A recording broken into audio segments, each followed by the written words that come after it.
Dans Le Seigneur des Anneaux les Deux Tours, il est révélé que Gandalf n'est pas simplement tombé et mort dans les mines de la Moria, aux côtés de son ennemi le Balrog, mais qu'il a combattu les créatures jusqu'à son dernier souffle. Le combat s'est soldé par la victoire de Gandalf. Après cette épopée, Gandalf le Gris a quitté la Terre du Milieu et est revenu encore plus puissant en tant que Gandalf le Blanc. Mais comment Gandalf le Gris a-t-il pu ressusciter et devenir le puissant magicien blanc? Gandalf lui-même n'est pas un simple magicien, car les sorciers de la Terre du Milieu sont, d'une certaine manière, plus proches de l'idée que l'on pourrait se faire des anges. En effet, les magiciens sont à l'origine des divinités mineures, au service des dieux qui ont pris une forme humaine en Terre du Milieu. Le rôle de Gandalf était de protéger la Terre du Milieu du mal, et c'est exactement ce qu'il a fait depuis son arrivée.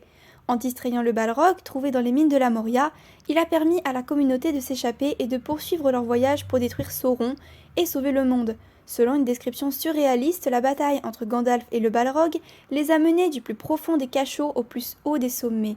Et finalement, Gandalf a tué le Balrog au sommet d'une montagne. Malheureusement, ce duel a été fatal pour Gandalf. Cependant, la mort en Terre du Milieu est souvent une étape transitoire. Quant à Gandalf, il a été arraché du temps et de l'espace par le créateur nommé Eru-Ilúvatar, le dieu le plus important de cet univers. En raison du sacrifice héroïque et du courage de Gandalf, Eru lui a accordé une sagesse et un pouvoir accru et l'a renvoyé en Terre du Milieu. Cependant, tout n'est pas rose pour le magicien blanc qui reste profondément marqué par cette terrible épreuve qu'il décrit ainsi.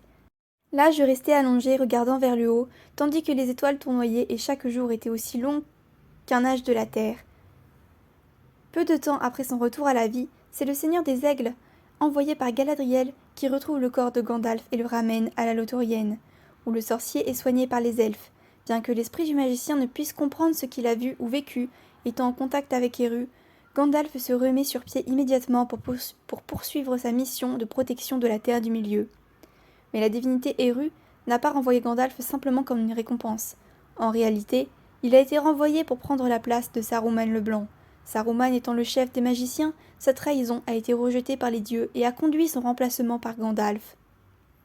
Finalement, même si ce sont des divinités inférieures à Eru qui avaient initialement envoyé Gandalf sur Terre, c'est bien Eru qui l'a ramené et l'a placé sur le chemin de Sauron et Saruman. Gandalf est donc non seulement l'un des très rares personnages à revenir réellement des morts, mais aussi à interagir directement avec le Seigneur de toute la création de la Terre du Milieu.